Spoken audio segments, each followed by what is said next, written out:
Good afternoon, everyone. Dear adjudicators, ladies and gentlemen. I am David Anthony, and before we start, I just would like to give a huge thanks to you all. It is such an honor to be able to present this wonderful speech that I have prepared for you.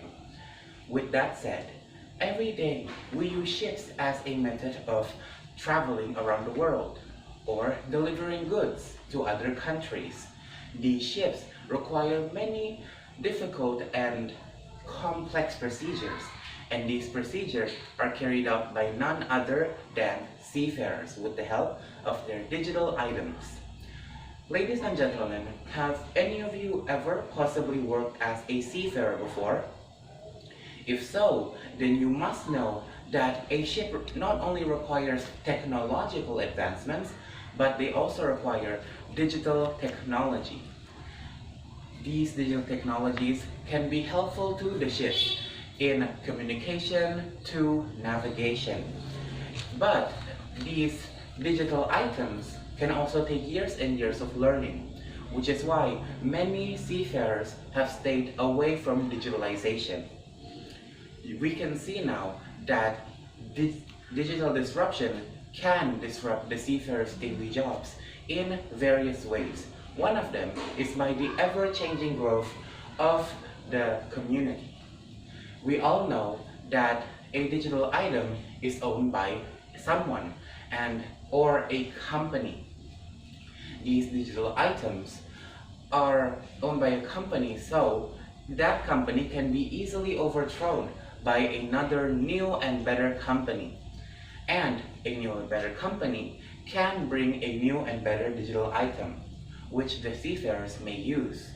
But with this unknown, never seen before digital item, it means that they need to throw away their previous knowledge and learn about this new digital item, which may take again years and years. That means they threw away their years and years of learning to learn this new one, which can again take years and years of learning. Ladies and gentlemen, we don't know if seafarers can adapt to such a drastic change. They already have a lot on their plate. Seafarers can also be harmed by the information latency. Seafarers on the sea with their ship usually transmit information to their ship dock. These informations are carried out by an application called in a portlet. These applications usually transmit information about the ship's whereabouts or its next actions. But these digital applications can usually lag or malfunction because of signal.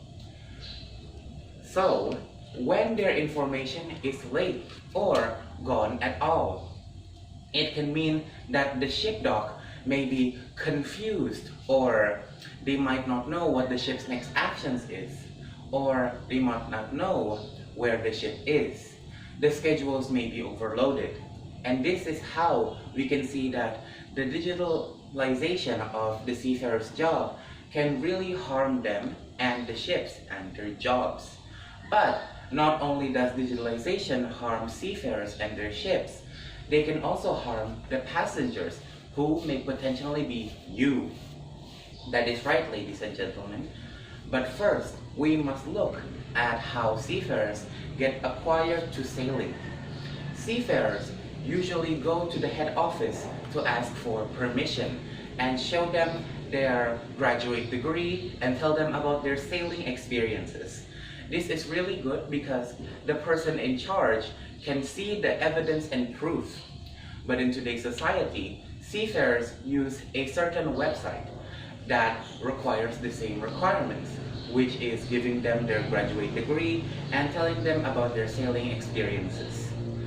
But these websites can again usually malfunction, and making all of the identification in that website from many seafarers gone, which can lead to those seafarers not being able to go sailing for a long while or forever.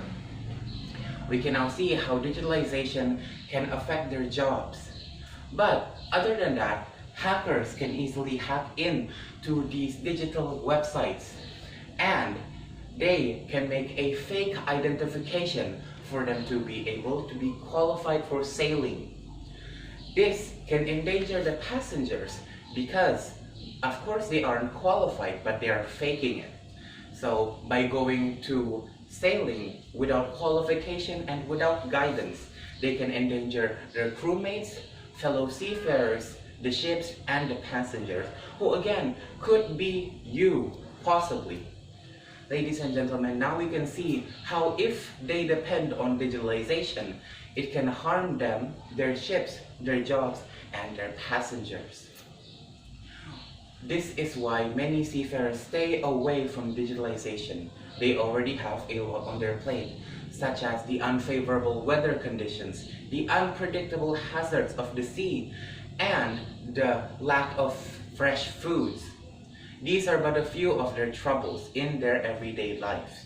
And that is why I am here today to tell you about digitalization to seafarers, how it can suffocate them and overload them. Thank you for listening.